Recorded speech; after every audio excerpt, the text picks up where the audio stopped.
আসসালামু আলাইকুম বন্ধুরা, শেফস কিচেন ফ্রম ঢাকার পক্ষ থেকে আপনাদেরকে অনেক অনেক শুভেচ্ছা এবং অভিনন্দন। অনেক দিন পর এলাম আবার। আসলে ঠিক বুঝতে পারছিলাম না যে আমার মিষ্টি, আমার রেসিপি আপনাদের জন্য কোনো কাজে লাগছে কি লাগছে না। তারপর মনে হলো দিতে তো থাকি, দেখা যাক কোনো না কোনো দিন কারো না কারো তো কাজে লাগবে। তো আজকে আমরা আসলাম আপনাদের জন্য কমলাভোগ মিষ্টি নিয়ে। তো কমলাভোগ মিষ্টি বানানোর জন্য যা যা করতে হবে সেগুলো আমরা আপনাদেরকে এক এক করে দেখাবো। আমার মনে হয় আপনারা এই পদ্ধতি ফলো করলে খুব ভালোভাবে কমলাভোগ মিষ্টি বানাতে পারবেন।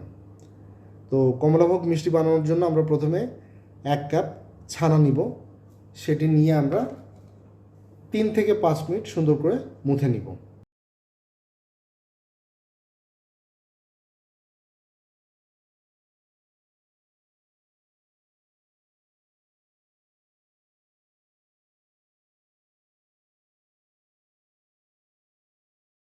তিন থেকে 5 মিনিট মথা হয়ে গেল। এবার আমরা এর মধ্যে শুকনো উপকরণগুলো যোগ করব।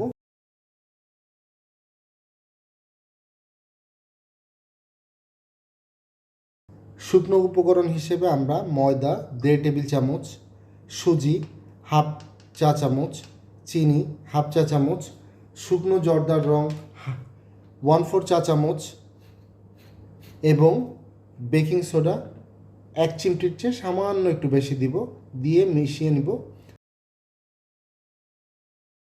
তারপর শুকনো মিশ্রণ এবং ছানার যে মিশ্রণটি আছে এটিকে আমরা আবার মুড়তে থাকবো 3 থেকে 5 মিনিট, সর্বোচ্চ 7 মিনিট। শুকনো উপকরণগুলো আমরা ছানার সাথে ভালো করে মিশিয়ে নিচ্ছি। মেশানো হয়ে গেলে আমরা এই সম্পূর্ণ মিশ্রণটিকে সুন্দর করে মোথা শুরু করব।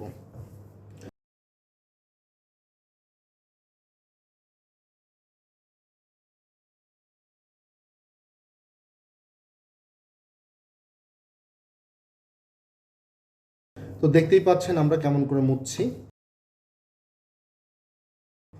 ফিরে এলাম আমরা 5 থেকে 7 মিনিট মোথামুথি শেষে। এবার আমরা এই সমস্ত মিশ্রণের মধ্যে 1/2 চা চামচ পরিমাণ অরেঞ্জ ইমালশন দিয়ে দিচ্ছি। এই অরেঞ্জ ইমালশনটি আসলে ভিতরে একটা অরেঞ্জ ভাব আনবে, অরেঞ্জের গন্ধ আনবে, যেটা আপনার মনকে মাতিয়ে দিবে। অরেঞ্জ ইমালশন দেওয়ার পর আমরা এখন এই সম্পূর্ণ মিশ্রণটিকে আবার 2 থেকে 3 মিনিট সুন্দর করে মুথে নিব। অরেঞ্জ ইমালশন দেওয়ার কারণে সম্পূর্ণ মিশ্রণটির থেকে কমলা লেবুর একটা মন মাতানো ঘ্রাণ আসছে, যেটা আসলে আপনাকে পাগল করে দেওয়ার জন্য যথেষ্ট। এবার আমরা মিশ্রণটি থেকে আলাদা আলাদা ভাগ করে ফেলব কমলাভোগ গোল্লা বানানোর জন্য। আর এই কাজের জন্য আমরা সিরাপ ওষুধ খাওয়ার যে কাপটা থাকে সেই কাপটা ব্যবহার করছি, যেন সবগুলো গোলার মাপই সমান সাইজের হয়। দেখতেই পাচ্ছেন আমরা কীভাবে কী করছি।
গোল্লা বানানোর জন্য ডোগুলোকে এই অবস্থায় রেখে আমরা ওপাশে চিনির শিরা বানাতে দিয়ে আসি, কারণ আমাদের গোল্লা বানানো হয়ে গেলে আসলে অপেক্ষা করার জন্য অতটা সময় থাকবে না।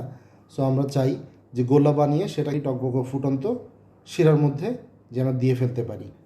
তো চলেন আমরা রান্নাঘরে যাই। তো আমরা চলে আসলাম রান্নাঘরে। এবার আমরা একটি পাত্রে 2.5 কাপ চিনি নিচ্ছি।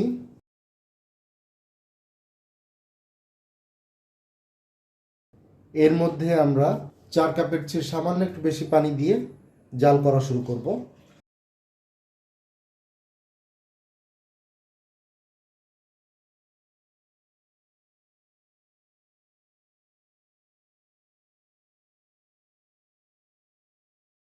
শিরাতে রং আসার জন্য এর মধ্যে আমরা সামান্য জর্দা রঙও দিয়ে দিচ্ছি। এবার মিশ্রণটিকে ভালো মতো মিশিয়ে নিয়ে আমরা জাল দেওয়া শুরু করব।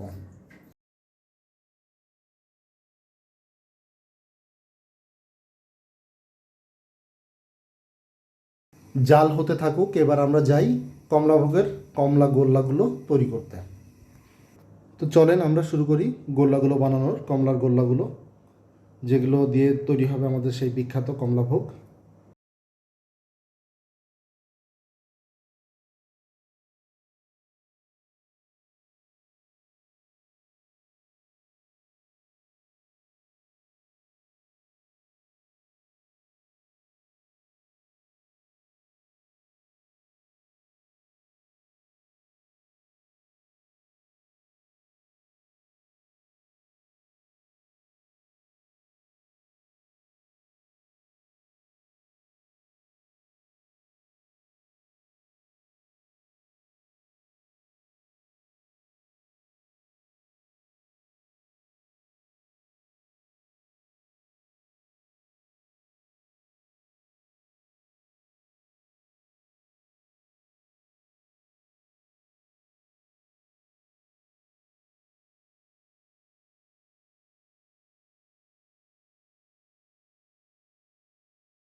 তো আমাদের কমলাভোগের গোল্লা বানানো শেষ। এবার চলেন আমরা রান্নাঘরে যাই, যেখানে শিরার থকবক করে ফুটতে আছে। সেই শিরার মধ্যে আমরা এই কমলাভোগগুলো দিয়ে দিব পুরোপুরি প্রস্তুত হওয়ার জন্য। দেখতেই পাচ্ছেন আমাদের কমলা রঙের শিরা টকবক করে ফোটা শুরু হয়েছে। এবার এর মধ্যে আমরা একটা একটা করে কমলাভোগের গোল্লা দেওয়া শুরু করব।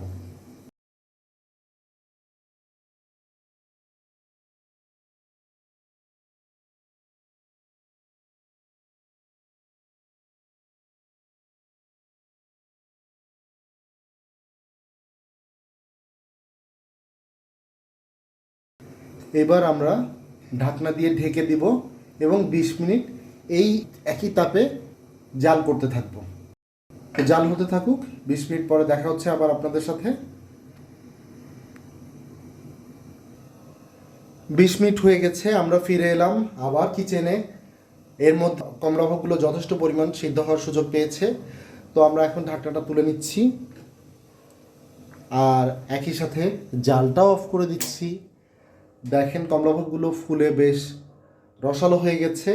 আমরা এই অবস্থায় কমলাভোগকে 6 থেকে 8 ঘন্টার জন্য বিশ্রামে রেখে দিব। তো দেখা হচ্ছে 6 থেকে 8 ঘন্টা পর। 6 ঘন্টা পর আমরা চলে আসলাম কিচেনে। এবার আমরা ঢাকনাটি তুলছি। দেখেন আমাদের কমলাভোগ মিষ্টিগুলো যেমন কমলা রং হয়েছে তেমনই রস চুষে নিয়ে টইটুম্বুর হয়ে আছে। আমাদের রসটা ঠান্ডাও হয়ে গিয়েছে। আমরা এখন কড়াইটিকে সার্ভিং টেবিলে নিয়ে যাব এবং সেখানে গিয়ে মিষ্টিগুলো পরীক্ষা করব।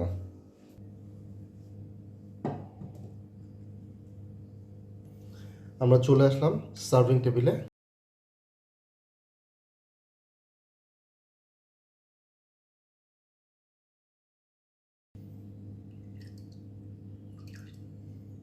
ওয়াও, কি সুন্দর রস ঝরে পড়ছে।